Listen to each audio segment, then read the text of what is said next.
All right, we are in the pretty last section of this ASPNetWebApi implementation. So, in this section, what we are going to implement is the delete method. So, how we are going to implement this? So, it's pretty straightforward. So, as you can see here, I have only one parameter in here, and that is nothing but that's the ID which you are interested in deleting. So that's okay. Again, that is going to return me an HTTP response message because it is going to return me either it's a found. If found, then it's a success message or not. So the code is pretty straightforward what we have been using so far.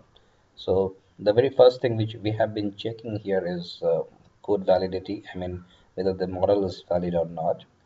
If it's valid, then we'll step through to check whether its ID is found or not. If ID found perfectly, then we'll go ahead and have a collection. Here is this new thing, like I'm grabbing this collection based on that ID, okay, because I have to dump that entire collection against this ID, right?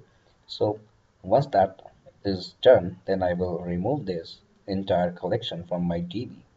And once it is removed, then I will simply go ahead and commit these changes. That's it. Once it is successful, then I will simply go ahead and return 200 message from here. So let's see this in action. So since this is my delete one, so you can see here my request body is grayed out. It's no more required. So let's remove this and let's execute this. And one more thing to see here, because I am passing ID here, so I have specified 7 as my ID over because my 7 is that ID. So a couple of you don't have to confuse here. Sometimes I have used 6 and sometimes I use 7. So it's because I have dropped it a couple of times and recreated that thing. So you don't have to confuse that why I have used 6 once and why I have used 7 once in different videos, right? So just focus on the concept how it is working.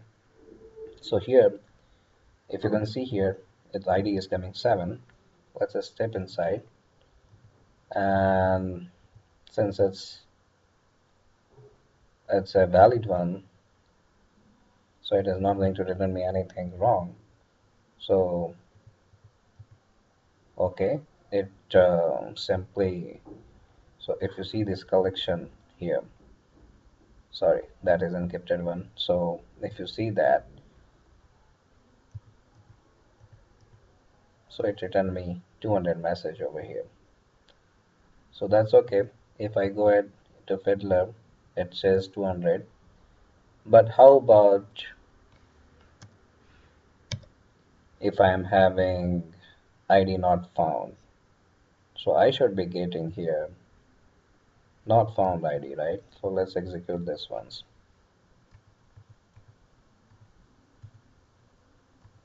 Okay, so record not found ID with supplied. So just came out and see what happens here. So here it returned me 404 saying that record not found with that ID supplied.